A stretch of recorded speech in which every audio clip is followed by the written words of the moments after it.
prices helped ExxonMobil boost its profits to nearly $11 billion in the latest quarter. Shell is the latest oil company to report a big rise in profits, thanks to higher oil prices. The ability of speculators to profit is surely dwarfed by the ability of oil-producing nations to profit from a higher price of oil. Maybe the easiest way for these guys to make the money, manipulate oil back above $50, even $60. Oil. From farm to pharmaceutical, diesel truck to dinner plate, pipeline to plastic product, it is impossible to think of an area of our modern-day lives that is not affected by the petrochemical industry. The story of oil is the story of the modern world. Parts of that story are well known. Rockefeller and Standard Oil, the internal combustion engine and the transformation of global transport, the House of Saud and the oil wars in the Middle East. Other parts are more obscure. The quest for oil in the outbreak of World War I, the petrochemical interests behind modern medicine, the big oil money behind the Green Revolution and the Gene Revolution. But that story, properly told, begins somewhere unexpected. Not in Pennsylvania with the first commercial drilling operation in the first oil boom, but in the rural backwoods of early 19th century New York State. And it doesn't start with crude oil or its derivatives, but a different product altogether. Snake oil. Dr. Bill Livingston, celebrated cancer specialist, was the very image of the traveling snake oil salesman. He was neither a doctor nor a cancer specialist. His real name was not even Livingston. More to the point, the rock oil tonic he pawned was a useless mixture of laxative and petroleum, and had no effect whatsoever on the cancer of the poor townsfolk he conned into buying it. He lived the life of a vagabond, always on the run from the last group of people he had fooled, engaged in ever more outrageous deceptions to make sure that the past wouldn't catch up with him. He abandoned his first wife and their 6 children to start a bigamous marriage in Canada at the same time as he fathered 2 more children by a 3rd woman. He adopted the name Livingston after he was indicted for raping a girl in Cayuga in 1849. When he wasn't running away from them or disappearing for years at a time, he would teach his children the tricks of his treacherous trade. He once bragged of his parenting technique, "I cheat my boys every chance I get. I want to make 'em sharp." A towering man of over 6 feet and with natural good looks that he used to his advantage, he went by Big Bill. Others, less generously, called him Devil Bill. But his real name was William Avery Rockefeller, and it was his son, John D. Rockefeller, who would go on to found the Standard Oil monopoly and become the world's first billionaire. The world we live in today is the world created in Devil Bill's image. It's a world founded on treachery, deceit, and the naivety of a public that has never wised up to the parlor tricks that the Rockefellers and their ilk have been using to shape the world for the past century and a half. This is the story of the oligarchy.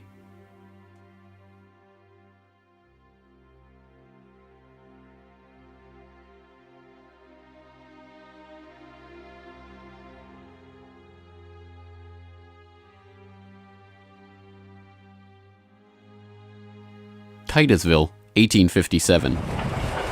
A most unlikely man alights from a railway car into the midst of this sleepy western Pennsylvania town on the shores of Oil Creek.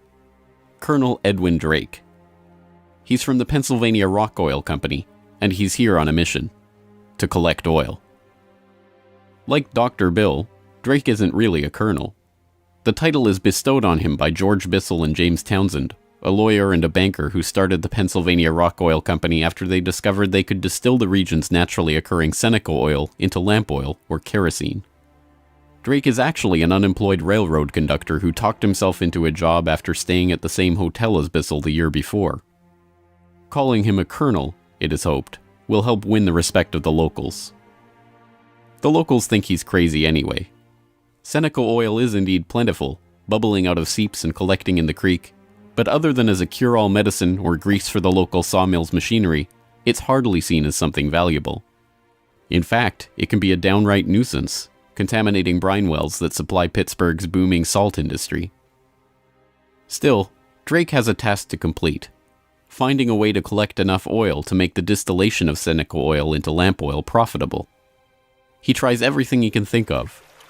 The Native Americans had historically collected the oil by damming the creek near a seep and skimming the oil off the top. But Drake can only collect 6 to 10 gallons of oil a day this way, even when he opens up extra seeps. He tries digging a shaft, but the groundwater floods in too quickly. By the summer of 1859, he's desperate. Drake is running out of ideas, Bissell and Townsend are running out of patience, and, most importantly, the company is running out of funds. He turns to Uncle Billy Smith, a Pittsburgh blacksmith who had experience drilling brine wells with steam-powered equipment. They get to work drilling down through the shale bedrock to reach the oil.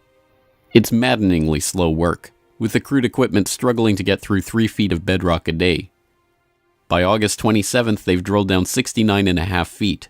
Drake has used the last of his funds, and Bissell and his partners have decided to close up the operation. On August 28th, they strike oil.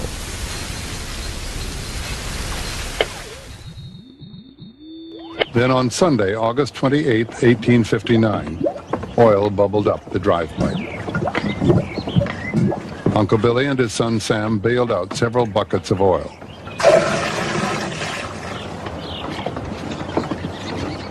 On Monday, the very day that Colonel Drake received his final payment and in order to close down the operation, they hitched the walking beam to a water pump and the oil began to flow. The first oil was to sell for $40 a barrel. Years later, a local newspaper interviewed Uncle Billy about the day they struck oil. I commenced drilling, and at 4 o'clock I struck the oil. I says to Mr. Drake, "Look there, what do you think of this?" He looked down the pipe and said, "What's that?" I said, "That is your fortune."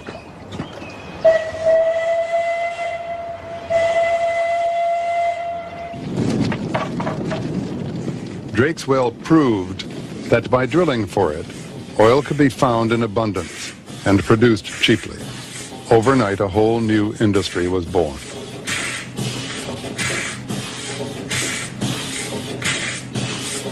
Before long, in millions of homes, farms, and factories around the world, lamps would be lit with kerosene, refined from West Pennsylvania crude. When the word came out that Drake had struck oil, the cry went up throughout the narrow valleys of western Pennsylvania. The crazy Yankee has struck oil, the crazy Yankee has struck oil. And it was the first great boom. It was like a gold rush.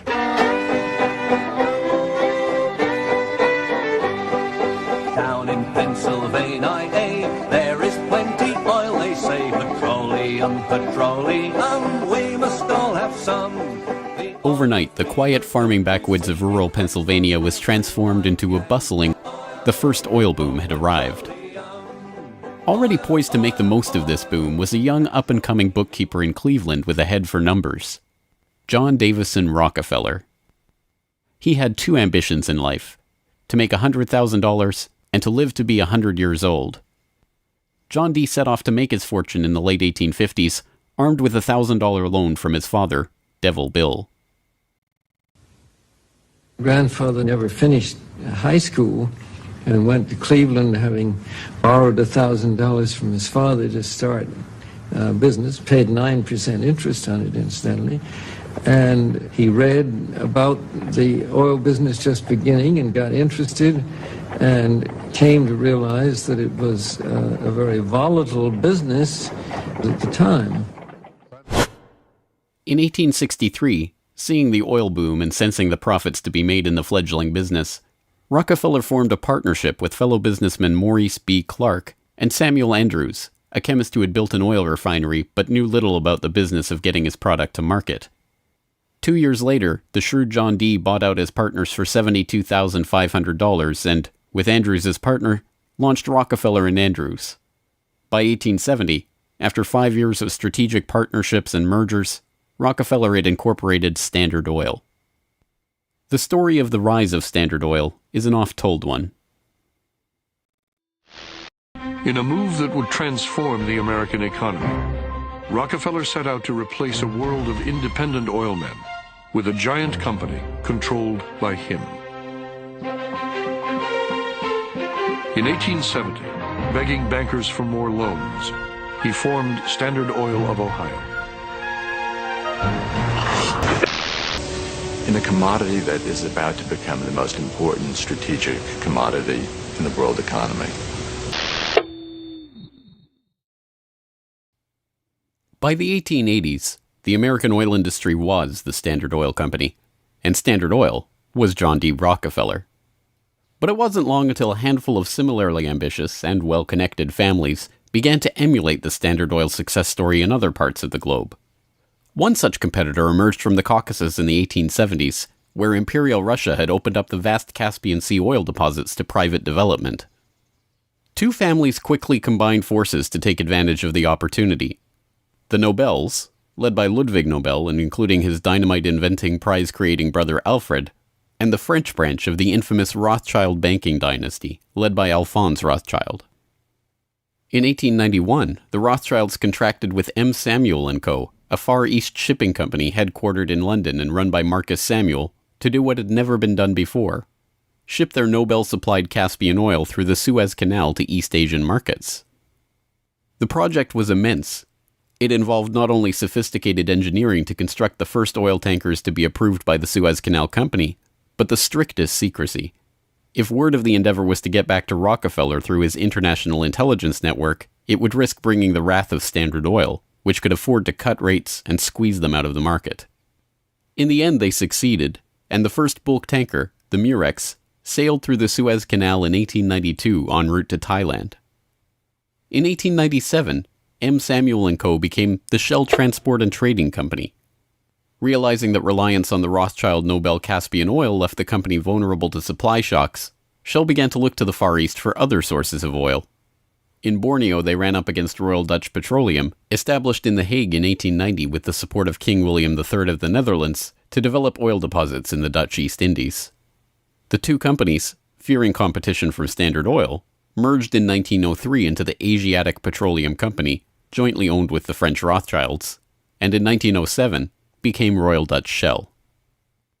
Another global competitor to the Standard Oil throne emerged in Iran at the turn of the 20th century. In 1901, millionaire socialite William Knox D'Arcy negotiated an incredible concession with the King of Persia: exclusive rights to prospect for oil throughout most of the country for 60 years. After 7 years of fruitless search, D'Arcy and his Glasgow-based partner, Burma Oil, were ready to abandon the country altogether. In early May of 1908, they sent a telegram to their geologist telling him to dismiss his staff, dismantle his equipment, and come back home. He defied the order, and weeks later, struck oil. Burma Oil promptly spun off the Anglo-Persian Oil Company to oversee production of Persian oil. The British government took 51% majority control of the company's shares in 1914 at the behest of Winston Churchill, then First Lord of the Admiralty, and survives today as BP. The Rothschilds and Nobels, the Dutch royal family, the Rockefellers. These early titans of the oil industry and their corporate shells pioneered a new model for amassing and expanding fortunes hitherto unheard of. They were the scions of a new oligarchy, one built around oil and its control, from wellhead to pump. But it was not just about money. The monopolization of this, the key energy resource of the 20th century, helped secure the oligarchs not just wealth, but power over the lives of billions. Billions who came to depend on black gold for the provision of just about every aspect of their daily lives. In the late 19th century, however, it was by no means certain that oil would become the key resource of the 20th century. As cheap illumination from the newly commercialized light bulb began to destroy the market for lamp oil, the oligarchs were on the verge of losing the value from their monopoly. But a series of lucky strikes was about to catapult their fortunes even further. The very next year after the commercial introduction of the light bulb, another invention came along to save the oil industry. German engineer Carl Benz patented a reliable two-stroke internal combustion engine. The engine ran on gasoline, another petroleum byproduct, and became the basis for the Benz motorwagen that, in 1888, became the first commercially available automobile in history. And with that stroke of luck, the business that Rockefeller and the other oligarchs had spent decades consolidating was saved. But more luck was needed to ensure the market for this new engine. In the early days of the automobile era, it was by no means certain that gas-powered cars would come to dominate the market. Working models of electric vehicles had been around since the 1830s, and the first electric car was built in 1884. By 1897, there was a fleet of all-electric taxis shuttling passengers around London. The world land speed record was set by an electric car in 1898. By the dawn of the 20th century, electric cars accounted for 28% of the automobiles in the United States. The electrics had advantages over the internal combustion engine. They required no gear shifting or hand cranking, and had none of the vibration, smell, or noise associated with gasoline-powered cars. Lady Luck intervened again on January 10, 1901, when prospectors struck oil at Spindletop in East Texas. The gusher blew 100,000 barrels a day and set off the next great oil boom, providing cheap, plentiful oil to the American market and driving down gas prices. It wasn't long before the expensive, low-range electric engines were abandoned altogether, and big, loud, gas-guzzling engines came to dominate the road, all fueled by the black gold that Standard Oil, Shell, Gulf, Texaco, Anglo-Persian, and the other oil majors of the time were drilling, refining, and selling. Perhaps John D's greatest stroke of luck, however, was not supposed to be luck at all. Rockefeller had come under increasing scrutiny by a public outraged by the unprecedented wealth he had amassed through Standard Oil. Muckraking reporters like Ida Tarbell began digging up the dirt on his rise to power through railroad conspiracies, secret deals with competitors, and other shady practices. The press pictured him as a colossus with bribed politicians literally in the palm of his hand. Standard Oil was a menacing octopus with its tentacles strangling the lifeblood of the nation. Hearings began, investigations were launched, lawsuits were brought against him, and then, finally, in 1911, the Supreme Court made a monumental decision.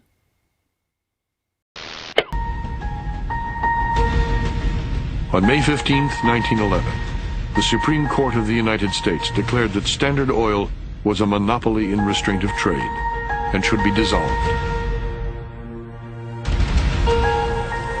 Rockefeller heard of the decision while golfing at Kykuit with a priest from the local Catholic Church, Father J.P. Lennon. Standard Oil was punished in the federal antitrust case, but John D. Rockefeller Sr. most assuredly was not. To the amazement of the world, Rockefeller's punishment had in fact been his reward. Rather than being taken down a peg, the splitting up of the Standard Oil monopoly had launched him as the world's only acknowledged billionaire at a time when the average annual income in America was $520. Rockefeller's story was perfectly mirrored by the story of Colonel Edwin Drake. Having struck oil in Titusville and given rise to a billion-dollar global industry, Drake had not had the foresight to patent his drilling technique or even to buy up the land around his own well. He ended up in poverty, relying on an annuity from the state of Pennsylvania to scrape together a living, and dying in 1880. For the oligarchy, the lesson of the rise of Rockefeller was obvious. The more ruthlessly that monopoly was pursued, the tighter that control was grasped, the greater the lust for power and money, the greater the reward would be in the end. From now on, no invention would derail the oil majors from their quest for total control. No competition would be tolerated. No threat to the oligarchs would be allowed to rise.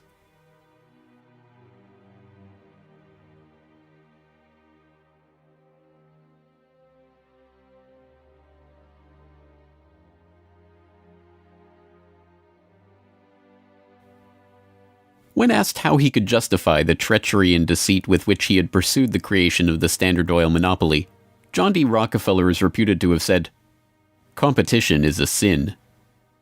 This is the mentality of the monopolist, and it is this justification, framed as religious conviction, that drove the oligarchs to so ruthlessly eliminate anyone who would dare rise up as a pretender to their throne. Ironically, it was the competition between the oligarchs in the early 20th century that helped give rise to an early external threat to their empire: alcohol fuel. As historian Lyle Cummins has noted of the period, the oil trust battles between Rockefeller, the Rothschilds, the Nobels, and Marcus Samuel's Shell kept prices in a state of flux, and engines often had to be adaptable to the fuel that was available. In many areas where oil wasn't available, the alternative was alcohol. Ethyl alcohol had been used as fuel for lamps and engines since the early 19th century. Although it was generally more expensive, alcohol fuel offered a stability of supply that was alluring, especially in areas like London or Paris that did not have predictable access to oil supplies. Alcohol has a lower heat value, or BTU, than gasoline, but a series of tests by the U.S. Geological Survey and the U.S. Navy in 1907 and 1908 proved that the higher compression ratio of alcohol engines could perfectly offset the lower heat value, thus making alcohol and gasoline engines fuel economy equivalent. One early supporter of alcohol fuel was Henry Ford, who designed his Model T to run on either alcohol or gasoline. Sensing an opportunity for new markets to boost the independent American farms that he felt were vital to the nation, Henry Ford told the New York Times, "The fuel of the future is going to come from fruit like that sumac out by the road, or from apples, weeds, sawdust, almost anything. There is fuel in every bit of vegetable matter that can be fermented." Farmers, looking to capitalize on this, lobbied for the repeal of a $2.08 per gallon alcohol tax that had been imposed to help pay for the Civil War. They were aided by those who saw fuel alcohol as a way to break the oligarchs' monopoly. In support of a bill to repeal the alcohol tax, President Teddy Roosevelt told the U.S. Congress in 1906, "The Standard Oil Company has, largely by unfair or unlawful methods, crushed out home competition. It is highly desirable that an element of competition should be introduced by the passage of some such law as that which has already passed the House, putting alcohol used in the arts and manufactures upon the free list." The alcohol tax was repealed in 1906, and for a time corn ethanol at 14 cents a gallon was cheaper than gasoline at 22 cents a gallon. The promise of cheap, unpatentable, unmonopolizable fuel production open to anyone with raw vegetable matter and a still, swept the nation. But cheap, plentiful fuel that can be grown and produced locally and independently is not what the oligarchs had in mind. A 1909 USGS report comparing gas and alcohol engines had noted that a significant point in alcohol fuel's favor was that there were fewer restrictions on alcohol engines. For the oligarchs, the answer was simple: find a way to place greater restrictions on alcohol engines. Thankfully for them, the answer to their problem was already gaining popular support. In the 19th century, America had a drinking problem.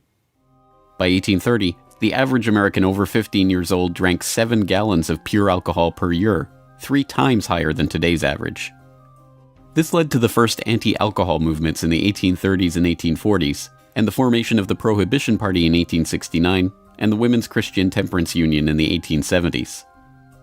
The movement enjoyed widespread and growing support, but had few political successes. Maine flirted with prohibition by outlawing the sale and manufacture of liquor in 1851, but the ban only lasted 5 years. This changed with the formation of the Anti-Saloon League in Standard Oil's birth state of Ohio in 1893. The ASL was started by John D. Rockefeller's longtime personal friend Howard Hyde Russell, and was bankrolled in part by generous annual donations from Rockefeller himself. The ASL, with Rockefeller's backing, quickly became the driving force behind a national movement to outlaw the production and sale of alcohol. Rockefeller was a teetotaler himself, not from moral concern, but because he was afraid that good cheer among friends would lead to his downfall in business. Stephen Harkness, one of the silent partner investors in Standard Oil and a director in the company until his death, had caught Rockefeller's eye when he made a fortune buying up whiskey in advance of a new excise tax that he had been tipped about, and selling it at a huge profit after the tax kicked in. No, Rockefeller and Standard Oil were not concerned about the moral state of the nation, except as far as it impacted their bottom line. But when Prohibition did come in 1920, it had an interesting side effect. Although it didn't ban the use of ethanol as a fuel directly, it did lead to increasingly burdensome restrictions, requiring producers to add petroleum products to their ethanol to make it poisonous before it could be sold. Alcohol fuel, now completely unable to compete with gasoline, was abandoned altogether by the automobile industry. Another existential threat to the vast fortunes of the early oligarchs was to require an even greater effort at social engineering: public transportation. By the end of World War I, private car ownership was still a relative rarity. Only 1 in 10 Americans owned a car. Rail was still the transportation of choice for the vast majority of the public, and city dwellers in most major cities relied on electric trolley networks to transport them around town. In 1936, General Motors formed a front company, National City Lines, along with Firestone Tire and Standard Oil of California, to implement a process of bustitution, scrapping streetcars and tearing up railways to replace them with GM's own buses running on Standard Oil-supplied diesel. The plan was remarkably successful. As historian and researcher F. William Engdahl notes in Myths, Lies, and Oil Wars, by the end of the 1940s, GM had bought and scrapped over 100 municipal electric transit systems in 45 cities, and put gas-burning GM buses on the streets in their place. By 1955, almost 90% of the electric streetcar lines in the United States had been ripped out or otherwise eliminated. The cartel had been careful to hide their involvement in national city lines, but it was revealed to the public in 1946 by an enterprising retired naval lieutenant commander, Edwin J. Quimby. He wrote a manifesto exposing what he called a careful, deliberately planned campaign to swindle you out of your most important and valuable public utilities, your electric railway system. He uncovered the oligarch's stock ownership of National City Lines and its subsidiaries, and detailed how they had step-by-step bought up and destroyed the public transportation lines in Baltimore, Los Angeles, St. Louis, and other major urban centers. Quimby's warning caught the attention of federal prosecutors, and in 1947, National City Lines was indicted for conspiring to form a transportation monopoly and conspiring to monopolize sales of buses and supplies. In 1949, GM, Firestone, Standard Oil of California, and their officers and corporate associates were convicted on the second count of conspiracy. The punishment for buying up and dismantling America's public transportation infrastructure? A $5,000 fine. H.C. Grossman, who had been the director of Pacific City Lines when it oversaw the scrapping of Los Angeles' $100 million Pacific Electric system, was fined exactly $1. Unsurprisingly, GM and its associates did not remain in the doghouse for long. In 1953, President Eisenhower appointed Charles Wilson, then the president of General Motors, as Secretary of Defense. Wilson, with Francis DuPont of the Rockefeller-connected DuPont family as chief administrator of federal highways, oversaw one of the largest public works projects in American history, the creation of the interstate highway system. With a war-era excise tax on train tickets still in place, and federally funded highways and airports providing cheaper alternatives, rail travel declined a startling 84% between 1945 and 1964. This social engineering paid off well for Standard Oil and its growing list of petrochemical associates. In the 2.5 decades after the outbreak of World War II, vehicle production in Detroit almost tripled, from 4.5 million cars a year in 1940 to over 11 million in 1965. As a result, sales of refined gasoline over the same period rose 300%. But Rockefeller was not the only oligarch working to crush all opposition to his monopoly. Across the pond, the European oligarchs were working to protect their own oil investments from upstart competitors. In 1889, a consortium of German investors led by Siemens Deutsche Bank obtained a concession from the Turkish government for extension of a railway line connecting Berlin to Basra on the Persian Gulf via Baghdad in what was then part of the Ottoman Empire. The Berlin-Baghdad railway concession was for 99 years and came with mineral rights for 20 kilometers on either side of the line, an especially lucrative deal since the rail cut right through the heart of the still untapped Mesopotamian oil region south of Mosul along the Tigris River. For the powers behind the British Empire, concerned with the military rise of Germany, this deal was unacceptable. Well, Germany, in the end of the 19th century, was looking for outlets for its exports, its industrial exports, as the German economy was growing like China is growing in the last 30 years. And they decided that Turkey would be an ideal strategic trade partner for Germany. And Georg von Siemens, one of the directors of Deutsche Bank, came up with a strategy to extend a railway from Berlin all the way down to Baghdad, which was then part of the Ottoman Empire, Baghdad in Iraq today, near the Persian Gulf. And German military began training the Turkish military. The German industry began investing in Turkey. They saw a huge potential market to begin bringing Turkey into the 20th century economically. Well, Deutsche Bank also negotiated mineral rights. I think it was 20 kilometers on either side of the railway. And it was already known in 1914 that Mosul and these other areas contained huge petroleum deposits. Well, why is that significant? At the end of the century, 19th century, Jack Fisher, the Lord of the Admiralty and the head of the Royal Navy, advocated the conversion of the British Navy from coal-fired to oil-fired, that it would have a qualitative strategic improvement in their every aspect of warship design.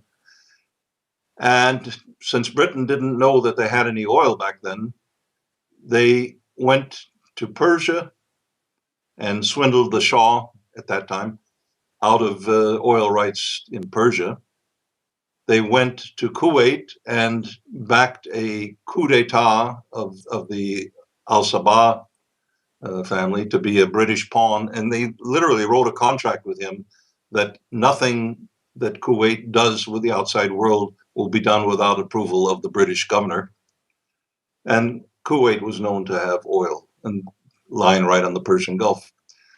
Well, the British looked at this railway plan of the Germans going right down to Baghdad and said, my God, you can put soldiers on rail cars and bring them down and threaten the oil lifeline of the British Navy. This is a strategic move by the Germans. It also would make Germany independent of the British control of the seas. The British oligarchs, including the British Crown with its hidden controlling stake in Anglo-Persian oil and the Rothschilds merchant Marcus Samuel at Royal Dutch Shell, sought to counter this German threat to their commercial and strategic interests. They used Armenian-born, naturalized British citizen Calouste Gulbenkian, the architect of the Royal Dutch Shell merger, in order, as he later recalled, to see British influence get the upper hand in Turkey against the Germans. If that was his task, it was a remarkable success. In 1909, the British set up the Turkish National Bank, which was Turkish in name only. Founded by London banker Sir Edward Castle and with directors like Hugo Baring of the Barings banking family, Castle himself, and Gulbenkian, the bank set up the Turkish Petroleum Company in 1912. Formed explicitly to exploit the petroleum-rich oil fields of Iraq, then part of the Ottoman Empire, Gulbenkian brokered a deal that forced Deutsche Bank, with its 40-kilometer concessions along the oil-rich Baghdad railway line, into a junior partnership in the company. The stock was split so the British government's Anglo-Persian Oil Company owned half the shares, with Royal Dutch Shell and Deutsche Bank splitting the other half. Their plan to take over Germany's Turkish oil interests had been successful, but in an amazing irony, it didn't even matter. Gulbenkian finished negotiations for the Iraqi oil concession on June 28, 1914, the same day Archduke Ferdinand was shot in Sarajevo. An alliance the British had been brokering for years to constrain the rising German threat, an alliance involving France and Russia, kicked into motion, and the world was engulfed in war. By the end of World War I, the British and their allies had taken over Iraq and its oil deposits anyway. Germany had been completely cut out, and Gulbenkian, their scheming servant, received 5% of all oil field proceeds in the newly minted country. As the century wore on, the oil industry grew beyond the control of the handful of families that had dominated it since its inception. Oil deposits were located around the globe, and the resources of entire nation-states were marshaled to control them.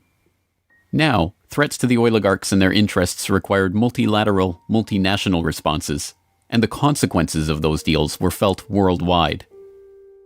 The story of the oil shock of 1973, as it has been delivered to us by the history books, is well known. By the late 1960s, the nation relied on imported oil to keep the economy strong. Then, in the early 1970s, oil-dependent America's nightmares came true. 13 oil-producing countries in the Middle East and South America formed OPEC, the Organization of Petroleum Exporting Countries. In 1973, OPEC placed an oil embargo on the U.S. and other nations that had supported Israel against the Arab states in the Yom Kippur War. The American economy went into a tailspin as gas shortages gripped the nation. Few, however, know that the crisis and its ensuing response was in fact prepared months ahead of time at a secret meeting in Sweden in 1973. The meeting was the annual gathering of the Bilderberg Group, a secretive cabal formed by Prince Bernhard of the Netherlands in 1954. The Dutch royal family not only gave its royal imprint to Royal Dutch Petroleum, they are still rumored to be, along with the Rothschilds, one of the largest shareholders in Royal Dutch Shell, from the days when Queen Wilhelmina's Anglo-Dutch petroleum holdings and other investments made her the world's first female billionaire, right through to today. Bernhard's guest list at the Bilderberg Group reflected his position in the oligarchy. Alongside him at the Swedish conference were David Rockefeller of the Standard Oil dynasty and his protege Henry Kissinger, Baron Edmund de Rothschild, E.G. Collado, the vice president of Exxon, Sir Dennis Greenhill, director of British Petroleum, and Gerrit A. Wagner, president of Bernhard's own Royal Dutch Shell. At the meeting in Sweden, held 5 months before the oil crisis began, the oligarchs and their political and business allies were planning their response to a monetary crisis that threatened the world dominance of the US dollar. Under the Bretton Woods system, negotiated in the final days of World War II, the US dollar would be the backbone of the world monetary system, convertible to gold at $35 per ounce, with all other currencies pegged to it. Increasing US expenditures in Vietnam and decreasing exports caused Germany, France, and other nations to start demanding gold for their dollars. With the Federal Reserve's official gold holdings plunging and unable to stem the tide of demand, Nixon abandoned Bretton Woods in August 1971, threatening the dollar's position as the world reserve currency. Accordingly, I have directed the Secretary of the Treasury to take the action necessary to defend the dollar against the speculators. I have directed Secretary Connally to suspend temporarily the convertibility of the dollar into gold or other reserve assets, except in amounts and conditions determined to be in the interest of monetary stability and in the best interest of the United States. As leaked documents from the 1973 Bilderberg meeting show, the oligarchs decided to use their control over the flow of oil to save the American hegemon. Acknowledging that OPEC could completely disorganize and undermine the world monetary system, the Bilderberg attendees prepared for an energy crisis or an increase in energy costs, which, they predicted, could mean an oil price between $10 and $12, a staggering 400% increase from the current price of $3.01 per barrel. 5 months later, Bilderberg attendee and Rockefeller protege Henry Kissinger, acting as Nixon's Secretary of State, engineered the Yom Kippur War and provoked OPEC's response, an oil embargo of the US and other nations that had supported Israel. On October 16, 1973, OPEC raised oil prices by 70%. At their December meeting, the Shah of Iran demanded and received a further raise to $11.65 a barrel, or 400% of oil's pre-crisis price. When asked by Saudi King Faisal's personal emissary why he had demanded such a bold price increase, he replied, "Tell your king, if he wants the answer to this question, he should go to Washington and ask Henry Kissinger." In the second move of the operation, Kissinger helped negotiate a deal with Saudi Arabia.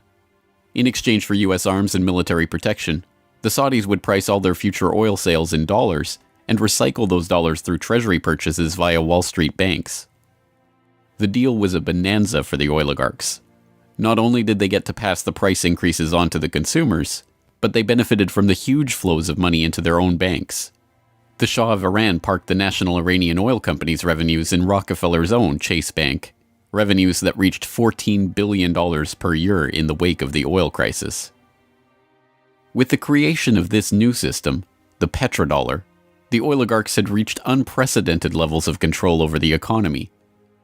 Not only that, they had backed the world monetary system with their commodity, oil, and brought potential competition from upstart producer nations under their control all in one step. But for the insatiable appetites of these monopolist titans, mere control over the world's monetary system was not enough.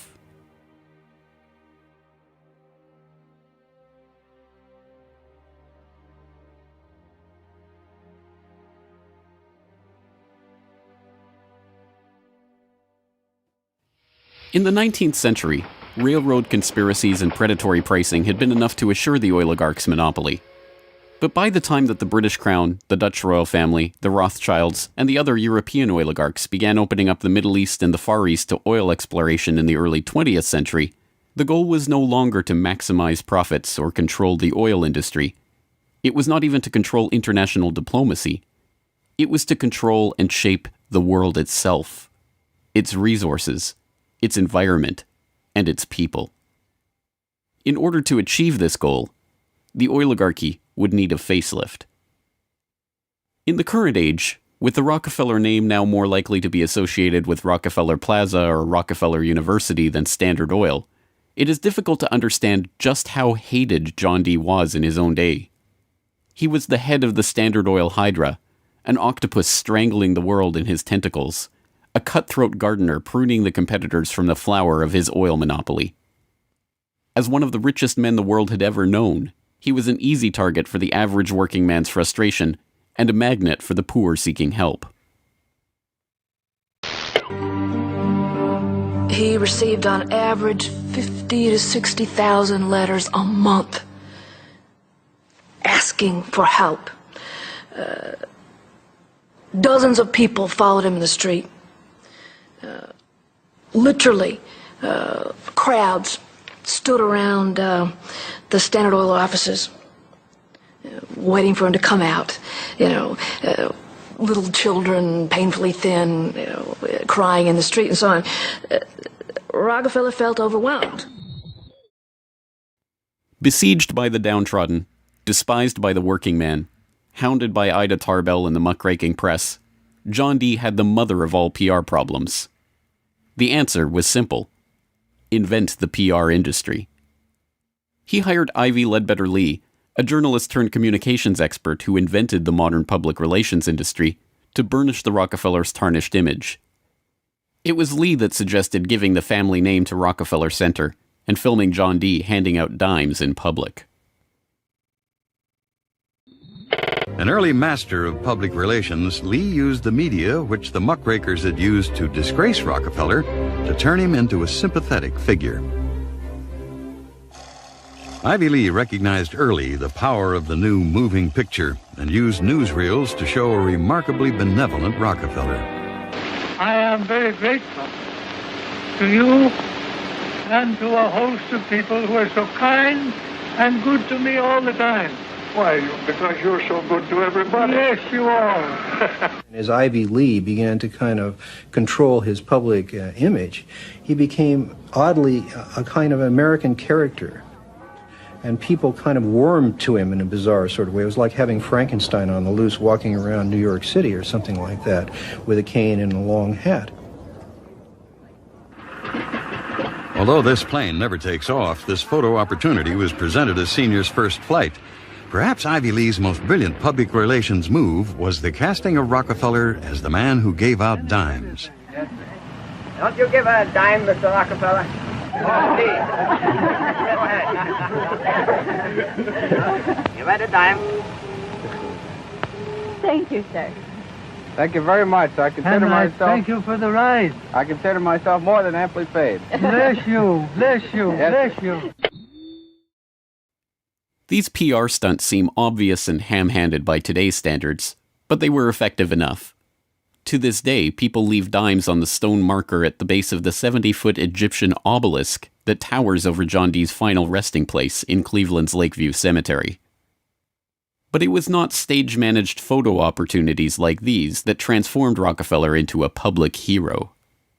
In order to win the public over, he was going to have to give them what they wanted. And what they wanted wasn't difficult to understand. Money. But just as his father, Devil Bill, had taught him to do in all his business dealings, Rockefeller made sure to get the better end of the bargain. He would donate his great wealth to the creation of public institutions, but those institutions would be used to bend society to his will. As every would-be ruler throughout history has realized, society has to be transformed from the ground up. Americans in the 19th century still prized education and intellectual pursuits, with the 1840 census finding unsurprisingly that the United States, a nation that had been mobilized by tracts like Thomas Paine's remarkably popular Common Sense, was a nation of readers with a remarkable 93% to 100% literacy rate. Before the first compulsory schooling laws in Massachusetts in 1852, education was private and decentralized, and as a result classical education, including study of Greek and Latin and a solid grounding in history and science, was widespread. But a nation of individuals who could think for themselves was anathema to the monopolists.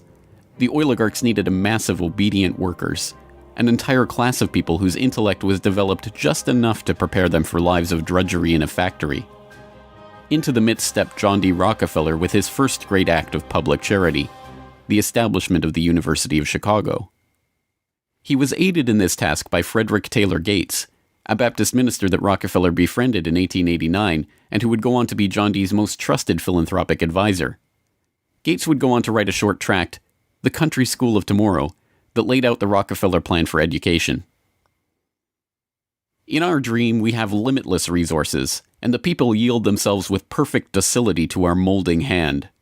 The present educational conventions fade from our minds, and, unhampered by tradition, we work our own goodwill upon a grateful and responsive folk.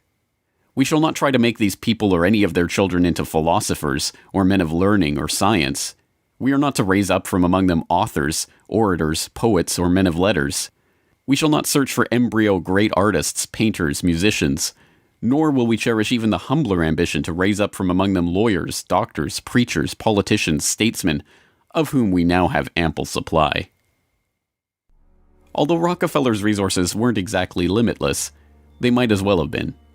In 1902, he established the General Education Board to help implement Gates's vision for the Country School of Tomorrow with a staggering $180 million endowment. The Rockefeller influence on education was felt almost immediately, and it was amplified by help from fellow monopolists of the era who were approaching the topic of philanthropy from the same angle.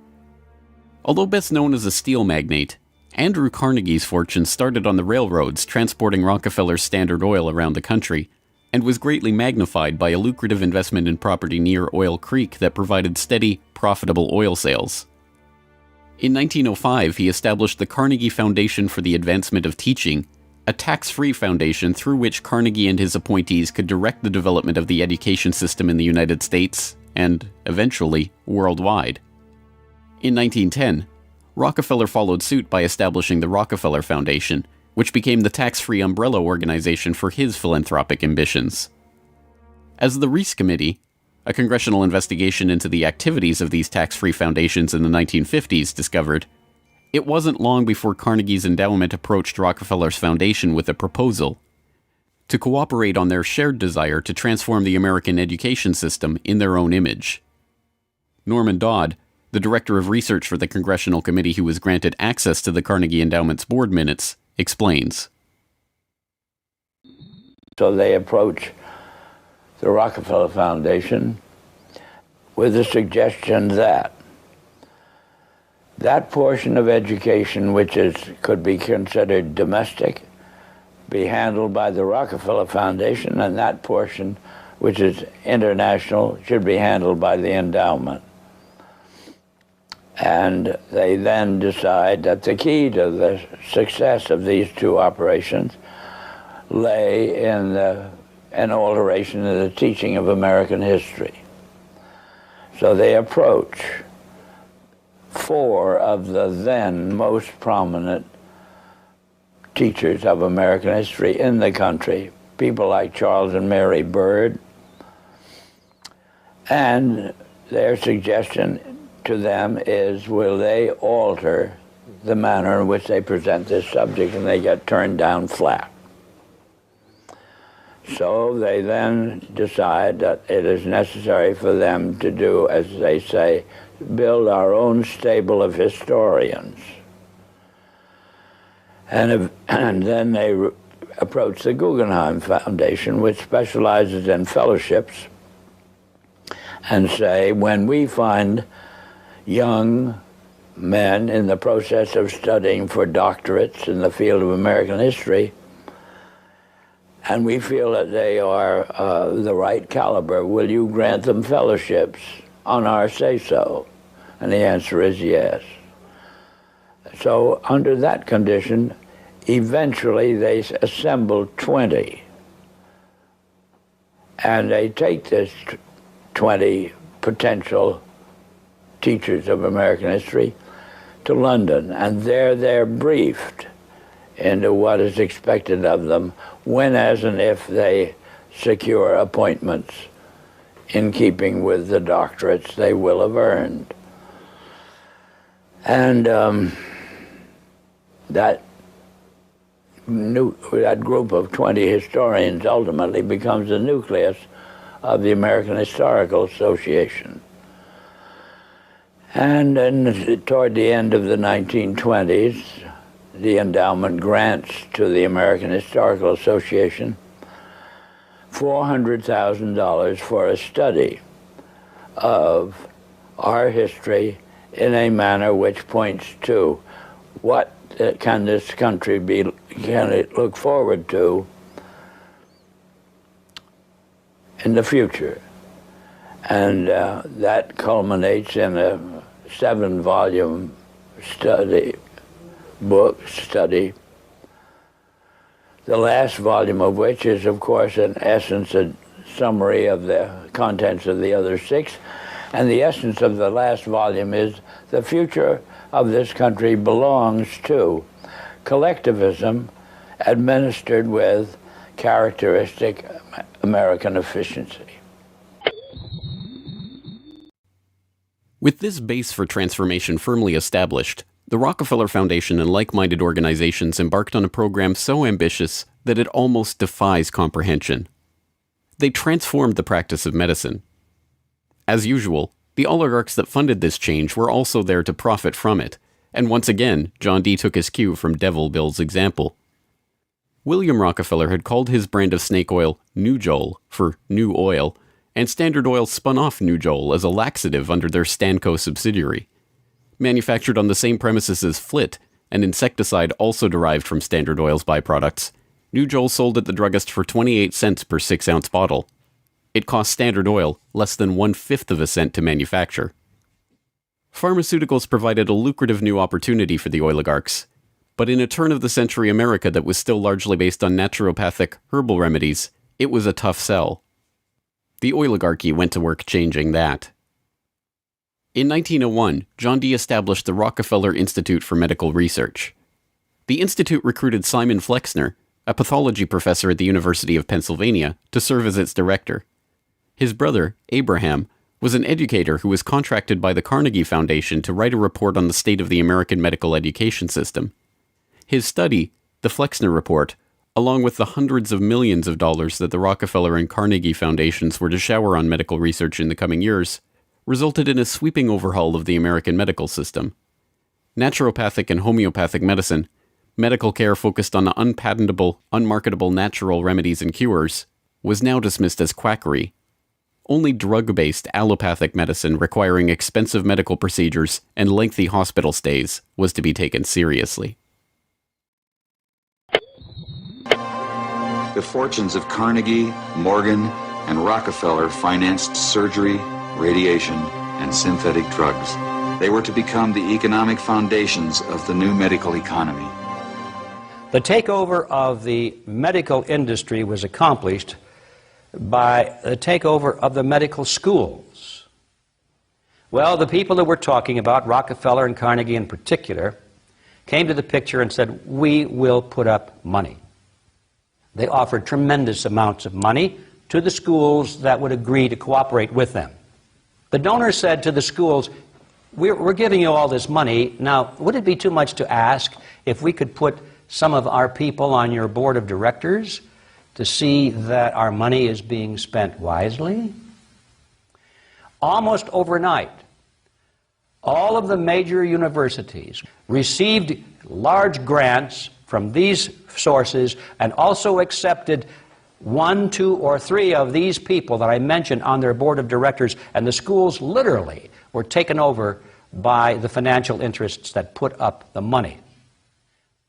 Now, what happened as a result of that is that the schools did receive an infusion of money. They were able to build new buildings. They were able to add expensive equipment to their laboratories. They were able to hire top-notch teachers.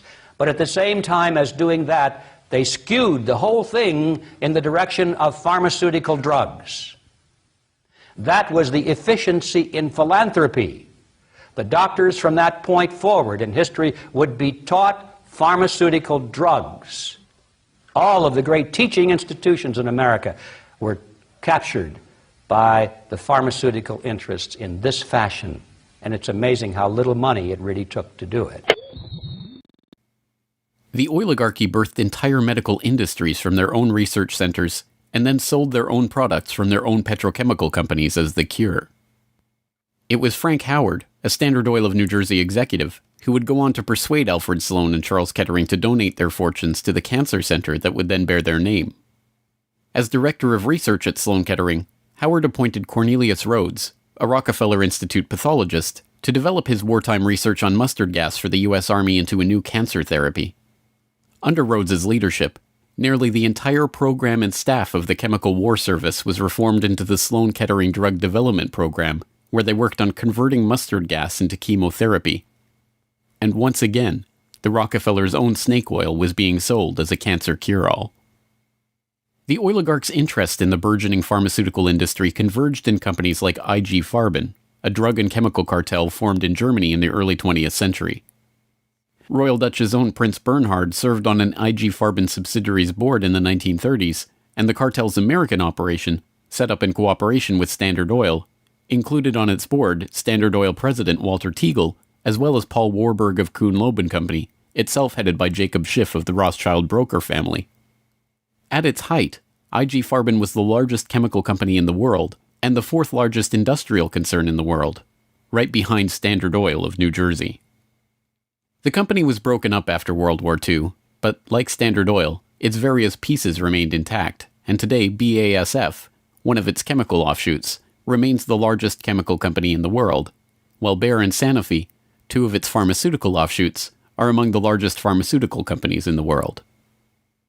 Not content merely to monopolize the fields of education and medicine, the same oligarchical interests banded together to take control of America's finances. In 1910, John D. Rockefeller Jr.'s own father-in-law, Senator Nelson Aldrich, Frank Vanderlip of the National City Bank, and Paul Warburg, as well as various agents of J.P. Morgan, met in complete secrecy on Jekyll Island to hammer out the details of what would go on to become the Federal Reserve, America's central bank. The Fed, established in 1913, would be run by hand-picked appointees of the oligarchy and their banking associates, including, perhaps inevitably, Standard Oil president and American IG director Walter Teagle. The Rockefeller family would go on to formally enter the banking field in the 1950s when James Stillman Rockefeller, the grandson of John D's brother, was appointed director of National City Bank. Meanwhile, John D's own grandson, David Rockefeller, would go on to take over Chase Manhattan Bank, the longtime banking partner of the Standard Oil empire. In this move, the Rockefeller story perfectly mirrored that of their fellow oligarchs, the Rothschilds. Whereas the Rothschilds had supplemented their banking fortune with their oil interests, the Rockefellers supplemented their oil fortune with banking interests. Springboarding from success to success as they consolidated monopolies across every field of human activity, the oligarchs' ambitions became even larger. This time, their goal was to consolidate control over the very food supply of the world itself, and once again, they would use philanthropy as the cover for their business takeover. The Green Revolution began in 1943 when plant geneticist Norman Borlaug and a team of researchers arrived on Mexican soil. His goal was to improve agricultural techniques and biotechnological methodologies, which in turn would help alleviate starvation and improve the living quality of developing nations. Creating new genetically modified strains of wheat, rice, maize, and other crops, Borlaug planned to win the battle against world hunger. The hope was that these new crops and farming techniques would rescue third world countries from the brink of starvation. That's exactly what happened. The agricultural innovations brought to the poverty-stricken countries gave the farmers the skills and resources necessary to sustain themselves. This triggered a chain of events that would allow these once struggling nations to survive. Agricultural exports soared in quantity and diversity and allowed the countries to become self-sufficient. As the genetically modified crops thrived, farmers were able to use their increased income to purchase newer and superior farming machinery. This increase in revenue made farming easier, more reliable, and more efficient. The Green Revolution led to the modernization of agriculture and has had a profound social, economic, and political impact on the world. The Mexican government turned to the Rockefeller Foundation in their endeavor to nourish Mexico through agriculture. Norman Borlaug, needless to say, was a researcher for the Rockefeller Foundation, and the Green Revolution, for whatever increase in yields it brought about, also created markets for the oligarchs' own interest in the petrochemical fertilizer industry and gave rise to the ABCD seed cartel of Archer Daniels Midland, Bunge, Cargill, and Louis Dreyfus. These companies, along with their associated interests in the food packaging and processing industry, formed the core of American agribusiness, a concept developed at Harvard Business School in the 1950s with the help of research conducted by Vasily Leontief for the Rockefeller Foundation. The American agribusiness giants shared a common goal: the transformation of Third World agriculture into a captive market for their goods. From this perspective, the project was a runaway success. By the 1970s, the Rockefeller Standard Oil Network and its cronies in the nitrogen fertilizer industry, including DuPont, Dow Chemical, and Hercules Powder, had broken into markets around the world, markets conveniently forced open for them by the U.S. government itself under President Johnson's Food for Peace program, which mandated the use of petrochemical-dependent agricultural technologies by aid recipients. Unable to afford these new technologies themselves, the impoverished Third World beneficiaries of this revolution relied on loans from the International Monetary Fund and the World Bank, handled by Rockefeller's own Chase Manhattan Bank and guaranteed by the U.S. government. The real costs of the Green Revolution, economic, agricultural, and environmental, are seldom tallied. Access to these debt-financed petrochemical-dependent technologies exacerbated the difference between the rich landowning class and the landless peasants in countries like India, where land reform and abolition of usury were dropped from the political agenda after the Green Revolution took over. Even then, the revolution's main success, its increase in agricultural yields, has been oversold. Yield growth across India actually slowed after the introduction of agribusiness. The environmental destruction is even more devastating. An overview in the December 2000 edition of Current Science notes, the Green Revolution has not only increased productivity, but it has also produced several negative ecological consequences, such as depletion of lands, decline in soil fertility, soil salinization, soil erosion, deterioration of environment, health hazards, poor sustainability of agricultural lands, and degradation of biodiversity. Indiscriminate use of pesticides, irrigation, and imbalanced fertilization has threatened sustainability. The Rockefeller Foundation even acknowledges the critiques of the Green Revolution it funded into existence, insisting that current initiatives take into account lessons learned. Even so, the Foundation continues to fund research and write reports on how to improve prospects for agribusiness investment in its target markets. As egregious as the Green Revolution was and continues to be, however, in many ways it was just the prelude to an even more ambitious project, the Gene Revolution. Now the project is not merely to monopolize the technologies, supplies, and chemical inputs for agriculture worldwide, but to monopolize the food supply itself through the replacement of the world's natural seeds with patentable, genetically modified crops. The players involved in this Gene Revolution are almost identical to the players in the Green Revolution, with IG Farben offshoots, Bayer Crop Science, and BASF Plant Science mingling with traditional oligarch associate companies like Dow AgroScience, DuPont Biotechnology, and, of course, Monsanto, all funded by the Rockefeller Foundation and fellow philanthropists at the Ford Foundation, the Bill and Melinda Gates Foundation, and like-minded organizations.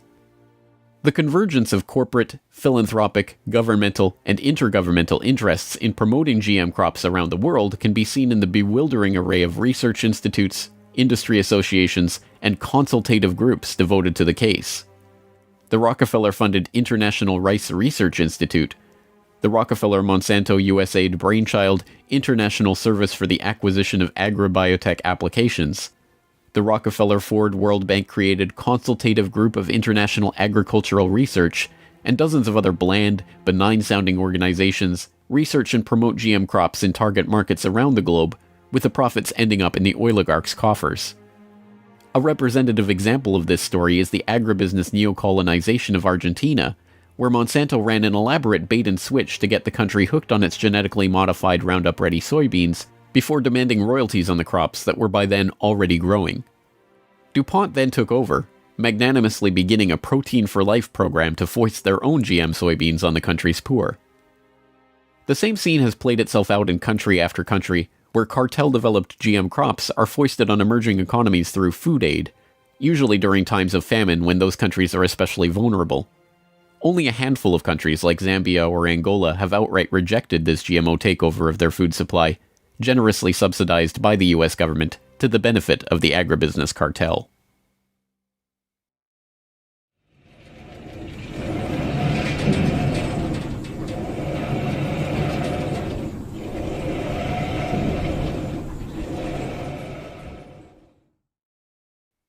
From cutthroat pioneers of the early oil industry to Machiavellian social engineers and geopolitical schemers, the oligarchs have come a long way since the days of Devil Bill's snake oil cure-alls. But his use of every form of deception and trickery to swindle the public informed how John Dee and the rest of the oligarchs built up their business interests. As the 20th century drew to a close, it was obvious that for the powerful cartel that built the oil industry, the Rockefellers, the Rothschilds, the British and Dutch royal families, it was no longer about oil, if it ever really was. The takeover of education, of medicine, of the monetary system, of the food supply itself, showed that the aim was much greater than a mere oil monopoly. It was the quest to monopolize all aspects of life, to erect the perfect system of control over every aspect of society, every sector from which any threat of competition to their power could emerge. They had been remarkably, almost unbelievably successful. From oil well to gas pump, farm to fork, hospital to pharmaceutical, drill rig to dollar bill, there was almost no aspect of society that was not under their control. But the oligarchs are not done yet. Their next project, launched in the late 20th century, is almost too ambitious to be comprehended. It is not about oil. It is not about money. It is about the monopolization of life itself. They have spent decades preparing the path for this takeover and marshaled their mind-boggling resources in service of the task. And the vast majority of the world's population, still playing the shell game that the oligarchs perfected and abandoned long ago, are about to fall right into their hands yet again. Ladies and gentlemen, the battle against climate change is surely the most defining and pivotal challenge of our times. Even in a world full of daunting perils and crises, it is hard to imagine anything that poses a greater challenge and opportunity for humanity. The negative impact of population growth on all of our planetary ecosystems is becoming appallingly evident. The science is unequivocally true, and that there is a price to carbon in their future. What do you see as the biggest challenges in conservation? The growing human population. Because where we are, there's nothing else.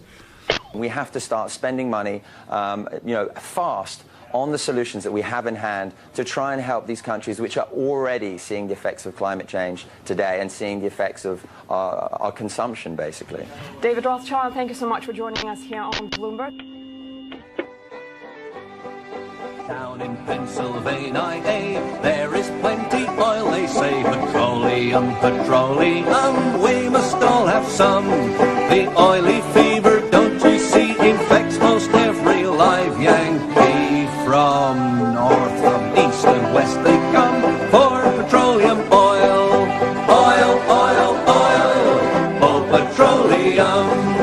Oil, oil, oil, petroleum.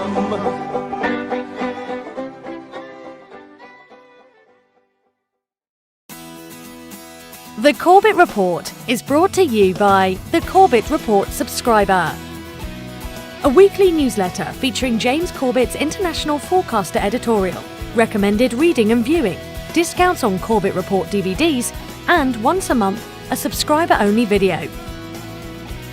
Sign up today to start receiving your copy at corbettreport.com/support.